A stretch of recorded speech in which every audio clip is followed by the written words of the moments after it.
Hello friends, ಇವತ್ತಿನ ಈ ವಿಡಿಯೋದಲ್ಲಿ ONGC ರಿಕ್ವೈರ್ಮೆಂಟ್ 2025 ಅಡಿಯಲ್ಲಿ ಅರ್ಜಿಯನ್ನು ಸಲ್ಲಿಸಲು ಆಹ್ವಾನಿಸಲಾಗಿದೆ. ಭಾರತ ಸರ್ಕಾರದ ಅಡಿಯಲ್ಲಿ ನೀವು ಇದರಲ್ಲಿ ಅರ್ಜಿಯನ್ನು ಸಲ್ಲಿಸಬಹುದು. ಅದು ಯಾವ ರೀತಿ ನೀವು ಅರ್ಜಿಯನ್ನು ಸಲ್ಲಿಸುವುದು ಮತ್ತೆ ಇದರಲ್ಲಿ ವಯಸ್ಸಿನ ಮಿತಿ ಏನು, ನಿಮ್ಮ ಆ ಕ್ವಾಲಿಫಿಕೇಶನ್ ಏನಾಗಿರ್ಬೇಕು, ನಿಮಗೆ ಸ್ಯಾಲರಿ ಪ್ಯಾಕೇಜ್ ಎಷ್ಟಿದೆ, ಇದರಲ್ಲಿ ಯಾರೆಲ್ಲ ಅಪ್ಲೈ ಮಾಡಬಹುದು ಎಲ್ಲಾನು ವಿವರವಾಗಿ ವಿಡಿಯೋಲಿ ಹೇಳಿಕೊಡಲಿದ್ದೇನೆ. ವಿಡಿಯೋ ಸ್ಕಿಪ್ ಮಾಡಬಾರ್ದು. ವಿಡಿಯೋ ಸ್ಕಿಪ್ ಮಾಡೋದಾದ್ರೆ ವಿಡಿಯೋನ ಈಗಲೇ ನೀವು ಬಿಟ್ಟು ಹೋಗಬಹುದು. ವಿಡಿಯೋ ಕಂಪ್ಲೀಟ್ ನೋಡೋದಾದ್ರೆ ಮಾತ್ರ ವಿಡಿಯೋನ ನೋಡಬಹುದು. ಓಕೆ ಫ್ರೆಂಡ್ಸ್, ಹಾಗೆ ನಿಮಗೆ ವಿಡಿಯೋ ಇಷ್ಟವಾದ್ರೆ ಚಾನೆಲ್ಗೆ ಸಬ್ಸ್ಕ್ರೈಬ್ ಮಾಡಿ, ಹಾಗೆ ಫ್ರೆಂಡ್ಸ್ ಗಳಿಗೂ ವಿಡಿಯೋನ ಶೇರ್ ಮಾಡಿ. ಒಂದು ವೇಳೆ ಅವರು ಈ ಕೆಲಸದಲ್ಲಿ ಅಪ್ಲೈ ಮಾಡಿ ಜಾಬ್ಗೆ ಅಪ್ಲೈ ಮಾಡ್ಲಿಕ್ಕೆ ನೀವು ಸಹಾಯ ಮಾಡಿ ಕೊಡಬಹುದು. ಓಕೆ ಫ್ರೆಂಡ್ಸ್, ಈ ಹೆಸರು ಗವರ್ಮೆಂಟ್ ಕಡೆಯಿಂದ PSU ಅಂತ ಹೇಳ್ತಿದ್ದಾರೆ. ಅಪ್ಲಿಕೇಶನ್ ಮೋಡ್ ಅಂದ್ರೆ ನೀವು ಇದರಲ್ಲಿ ಆನ್ಲೈನ್ ಅಲ್ಲಿ ಮಾತ್ರ ನೀವು ಇಲ್ಲಿ ಅಪ್ಲೈ ಮಾಡಬಹುದು. ಹಾಗೆ ಡೇಟ್ ಇದೆಲ್ಲ ಆಲ್ರೆಡಿ ಸ್ಟಾರ್ಟ್ ಆಗಿದೆ.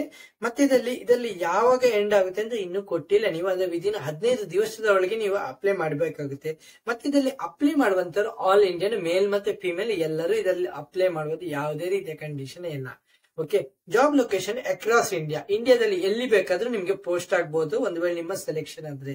Okay, last date within 30 days ಅಂದ್ರೆ ಒಂದು ತಿಂಗಳ ಒಳಗೆ, ಅಂದ್ರೆ ಫೆಬ್ರವರಿ ಈ ತಿಂಗಳ ಒಳಗೆ ನಿಮ್ಗೆ ಅಪ್ಲೈ ಮಾಡಬೇಕಾಗುತ್ತೆ. ಓಕೆ, ಹಾಗೆ ನಿಮ್ಗೆ ಸ್ಯಾಲರಿ ಪ್ಯಾಕೇಜ್ ಎಲ್ಲ 60,000ದಿಂದ 1 ಲಕ್ಷಕ್ಕೆ ಮೇಲೆ ನಿಮಗೆ ಇಲ್ಲಿ ಸ್ಯಾಲರಿ ಪ್ಯಾಕೇಜ್ ಕೊಡಲಾಗುತ್ತೆ. ಓಕೆ, ಮತ್ತೆ ಇಲ್ಲಿ ಅಪ್ಲಿಕೇಶನ್ ಫೀಸ್ ಇದೆಯಲ್ಲ, ಜನರಲ್ ಅಂದ್ರೆ OBC ಎಲ್ಲ ಇವರಿಗೆ 1000 ರೂಪೀಸ್ ಪೇ ಮಾಡಬೇಕಾಗುತ್ತೆ.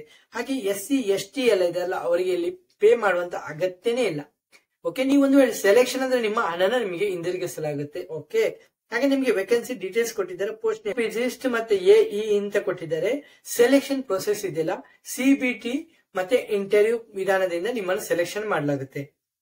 ಹಾಗೆ ನಿಮಗೆ ವಯಸ್ಸಿನ ಮಿತಿ ಇದೆಯಲ್ಲ ಕೊಟ್ಟಿಲ್ಲ, ಆದ್ರೆ ಮ್ಯಾಕ್ಸಿಮಮ್ 40 ವರ್ಷ ಕೊಟ್ಟಿದ್ದಾರೆ. ಅದಕ್ಕಿಂತ ಮೇಲಿನವರು ಅಪ್ಲೈ ಮಾಡೋಕೆ ಸಾಧ್ಯನೇ ಇಲ್ಲ. ಓಕೆ, ಹಾಗೆ ನಿಮ್ಮಲ್ಲಿರುವಂತಹ ಡಾಕ್ಯುಮೆಂಟ್ ನಾ ಆಲ್ರೆಡಿ ಹೇಳಿದ್ದೀನಿ. ಪಾಸ್ಪೋರ್ಟ್ ಸೈಜ್ ಫೋಟೋಸ್, ನಿಮ್ಮ ಡಿಜಿಟಲ್ ಸಿಗ್ನೇಚರ್, ನಿಮ್ಮಲ್ಲಿರುವ ಎಜುಕೇಶನ್ ಅಷ್ಟು ಸರ್ಟಿಫಿಕೇಟ್ ಮೆನ್ಷನ್ ಮಾಡಬೇಕಾಗುತ್ತೆ.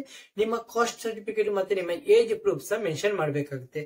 ಓಕೆ, ಅಪ್ಲೈ ಮಾಡುವಂತ ವಿಧ ಮತ್ತೆ ಎಲಿಜಿಬಿಲಿಟಿ ಇದೆಲ್ಲ ಗ್ರಾಜುಯೇಟ್ ಮತ್ತೆ PG ರಿಲೆವೆಂಟ್ ಡಿಸಿಪ್ಲಿನ್ ನಿಮ್ಮ ಸರ್ಟಿಫಿಕೇಟ್ ಎಲ್ಲಾನು ಕೊಡ್ಬೇಕಾಗುತ್ತೆ.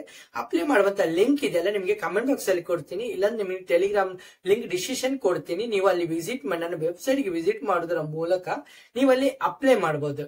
ಓಕೆ, ವಿಡಿಯೋ ಇಷ್ಟವಾದ್ರೆ ಚಾನೆಲ್ಗೆ ಸಬ್ಸ್ಕ್ರೈಬ್ ಮಾಡಬಹುದು. ಹಂಬಲ್ ರಿಕ್ವೆಸ್ಟ್ ಮಾಡ್ತಾ ಇದ್ದೀನಿ, ಯಾಕಂದ್ರೆ ಜಾಸ್ತಿ ಜನರು ವಿಡಿಯೋ ವಿಸಿಟ್ ಮಾಡ್ತಾರೆ, ವಿಡಿಯೋ ನೋಡಿದ್ಮೇಲೆ ಯಾರೊಬ್ರು ಚಾನೆಲ್ಗೆ ಸಬ್ಸ್ಕ್ರೈಬ್ ಮಾಡ್ತಾ ಇಲ್ಲ. ನನಗೆ ಮೋಟಿವೇಶನ್ ಕೊಡುವಂತ ಉದ್ದೇಶನೇ ಇಲ್ಲದೆ ಈ ವಿಡಿಯೋನ ನೋಡಿ ಹೋಗ್ತಿದ್ದಾರೆ. ಓಕೆ, ಹಾಗೆ ನಿಮ್ಮ ಒಂದು ಸಬ್ಸ್ಕ್ರೈಬ್ ಮತ್ತೆ ಪಕ್ಕದಲ್ಲಿರುವಂತ ಬೆಲ್ ಐಕನ್ ಅನ್ನ ಪ್ರೆಸ್ ಮಾಡೋದ್ರ ಮೂಲಕ ನಿಮಗೆ ವಿಡಿಯೋ ನೋಟಿಫಿಕೇಶನ್ ತಕ್ಷಣ ಸಿಗುವುದರಿಂದ ತಕ್ಷಣ ಕೆಲಸಕ್ಕೆ ನೀವು ಅಪ್ಲೈ ಮಾಡ್ಲಿಕ್ಕೆ ನಿಮಗೆ ಸಹಾಯ ಆಗುತ್ತೆ.